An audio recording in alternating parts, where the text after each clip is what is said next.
नमस्कार दोस्तों, पीसीएस पाठशाला में आप सभी का स्वागत है। देखिए दोस्तों, समीक्षा अधिकारी सहायक समीक्षा अधिकारी का परीक्षा हुआ था 5 दिसंबर को। तो बहुत सारे लोग परीक्षा दिए थे, लेकिन एक बहुत बड़ा प्रश्न सभी लोगों की तरफ से है, हमेशा हमसे पूछा जा रहा है, कई लोग पूछ रहे हैं। तो देखिए दोस्तों, एक बात आप लोग को बता दें इस विषय पर कि समीक्षा अधिकारी सहायक समीक्षा अधिकारी का कट ऑफ क्या होगा, जनरल का क्या कट ऑफ होगा, ओबीसी का कट ऑफ क्या होगा, एससी एसटी या ईडब्ल्यूएस का कट ऑफ क्या जाएगा, इसके बारे में चर्चा परिचर्चा बहुत सारे ऐसे यूट्यूब चैनल हैं जो अपने तरीके से किए हुए हैं और सब अपने तरीके से कुछ भी उल्टा सीधा अपना रिव्यू कर रहे हैं कि नहीं जनरल का यह जा सकता है, ओबीसी का यह जा सकता है, एससी एसटी ईडब्ल्यूएस आदि का यह जा सकता है। और कई ऐसे यूट्यूब चैनल वाले हैं जिन लोगों को परीक्षा तक देने का एक्सपीरियंस नहीं है, लेकिन तब भी अपनी तरफ से कट ऑफ जारी कर दे रहे हैं और लोगों का मनोबल भी टूट रहा है। और कुछ ऐसे इतना भी कम कट ऑफ बता दे रहे हैं, कुछ तो बहुत ज़्यादा हाई कट ऑफ बता दे रहे हैं अपने सर्वे में, और कुछ लोग ऐसे हैं जो इतना कम कट ऑफ बता दे रहे हैं कि जैसे लग रहा है कि हर कोई पास कर लेगा। तो देखिए दोस्तों, यहाँ पर मैं आप लोग को बता दूँ, समीक्षा अधिकारी सहायक समीक्षा अधिकारी का जो पेपर था 5 दिसंबर को हुआ था और परीक्षा के तुरंत बाद लोगों ने एक्सेप्टेड कट ऑफ बताना शुरू कर दिया, लेकिन हमारी तरफ से इस प्रकार की कोई जल्दबाजी नहीं की गई। हमने पूरा का पूरा विश्लेषण किया, दोनों प्रश्न पत्रों का, समीक्षा अधिकारी सहायक समीक्षा अधिकारी पेपर 1 का भी और पेपर 2 का भी विश्लेषण किया। बहुत सारे लोगों से जानकारी भी इकट्ठा किया कि कितने लोगों ने कितना किया हुआ है, कितने क्वेश्चन सही हैं, कितने क्वेश्चन गलत हैं, पेपर 1 में पेपर 2 में सबका विश्लेषण किया, बहुत सारे छात्रों का मत लिया। उसके बाद मैं इस निष्कर्ष पे पहुंचा हूं कि जो समीक्षा अधिकारी सहायक समीक्षा अधिकारी का जो परीक्षा हुआ है, प्रीलिम्स एग्जाम जो हुआ है, उसका एक्सेप्टेड कट ऑफ किया जा सकता है।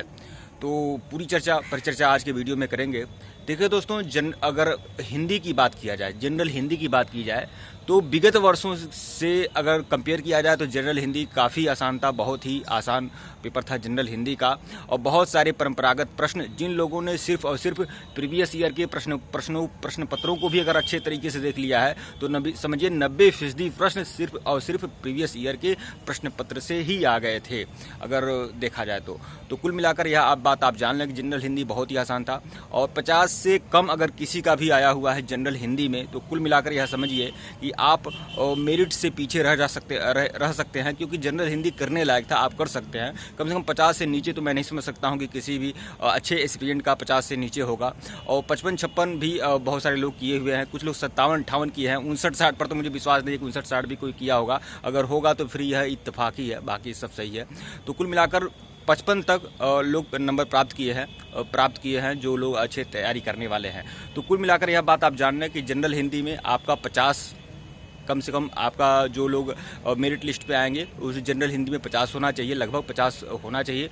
और अगर जनरल हिंदी में उनका कम हो जा रहा है तो फिर उन्हें जीएस में अधिक अंक लाना होगा, और जीएस में अंक लाने से आसान रहेगा कि जनरल हिंदी में अंक लाएं। तो यह बात है। और जीएस की बात किया जाए तो जनरल स्टडी का पेपर 1 में तो उसमें भी 70-75 नंबर आराम से प्राप्त किए जा सकते थे, हालांकि कुछ लोग 60-62 पर भी अटक जा रहे हैं। तो कुल मिलाकर 70 तक मेरिट जा सकती है अगर जनरल पेपर 1 का ही सिर्फ देखा जाए तो कुल मिलाकर मैं दोनों प्रश्न पत्रों को मिलाकर बताऊंगा कि एक्सेप्टेड कट ऑफ किया जा सकता है। तो देखिए, जनरल जो सामान्य वर्ग के जो लोग हैं, कम से कम दोनों पेपर को मिलाकर कम से कम 110 मिनिमम बता रहा हूं, 110 आपका अगर कट ऑफ 110 अगर आप स्कोर कर ले रहे हैं, 110 से 115 के बीच में जो भी जनरल और ओबीसी दोनों की बात करूंगा, जनरल ओबीसी जो है 110 से 115 के बीच में है, तो वह पूरी तरह से सुरक्षित है, पूरी तरह से सिक्योर है। जनरल ओबीसी 110 से लेकर 115 के बीच सिक्योर हैं, पूरी तरह से सुरक्षित हैं। ईडब्ल्यूएस वालों को मैं 106 से 110 तक मान सकता हूं ईडब्ल्यूएस कैटेगरी का, और जनरल ओबीसी आपके 110 से 115, ईडब्ल्यूएस जो हैं 106 से लेकर 110, और जो महिला जो जनरल ओबीसी या ईडब्ल्यूएस आदि हैं उनको 104 से मानिए। 104 से ऊपर जितना भी जनरल ओबीसी और ईडब्ल्यूएस की महिलाएं रहेंगी वह सुरक्षित रहेंगी, इसमें कोई संदेह नहीं है। एससी एसटी की बात माने तो एससी का आपका 100 प्लस जितना भी एससी है वो पूरी तरह से सुरक्षित रहेंगे, सिक्योर रहेंगे। एसटी की जहां तक बात माने तो 95 से ऊपर जितने भी एसटी हैं वो भी सुरक्षित रहेंगे। तो कुल मिलाकर आपको जो एक्सेप्टेड कट ऑफ है जनरल का, ओबीसी का, ईडब्ल्यूएस का और महिलाओं का, वह सब कुछ बताया गया है। हालांकि जो स्पोर्ट्स आदि से कोटे से हैं और जो फ्रीडम फाइटर आदि कोटे से हैं उनका भी थोड़ा और कम जाएगा, SC ST से भी कम जाएगा। तो यह तो सोचने वाली बात है। ठीक है मित्रों, वीडियो को लाइक और चैनल को सब्सक्राइब करिएगा, अपना बहुमूल्य मत भी दीजिएगा। इससे ज़्यादा कट ऑफ नहीं जाएगी, मैं साफ साफ यकीनी तौर पर बता दूँ। 110 से 115 के बीच में जानी चाहिए जनरल OBC, और जनरल OBC कट ऑफ 110 से 115 के बीच में, 106 से 110 के बीच में आपका EWS की कट ऑफ देखने को मिल सकता है। फिर महिलाओं का जो कट ऑफ है, चाहे जनरल OBC EWS की महिलाएं हैं, वह तो 104 से ऊपर जितने भी लोग हैं वह सुरक्षित रहेंगी महिलाएं, और SC के जो कट ऑफ है वह 100 से ऊपर जो भी SC वर्ग के लोग हैं वह सुरक्षित रहेंगे। जो ST का कट ऑफ है वो 95 से 95 से ऊपर जा सकता है। तो कुल मिलाकर एक बार फिर मैं दोहरा दिया हूँ, तो कुल मिलाकर यही है। और कुल मिलाकर मैं आपको बता दूं कि इसमें हिंदी अपने आप में बहुत ही अच्छा स्कोरिंग करने लायक है। अगर हिंदी में अगर आप पीछे रह गए, हिंदी में अगर आपका 50 से नीचे है, तो कुल मिलाकर आपको फिर जनरल हिस्ट्री में अच्छा खासा नंबर इकट्ठा करना होगा, और वहाँ नंबर इकट्ठा करना बहुत मुश्किल है अगर जनरल हिंदी की अपेक्षा।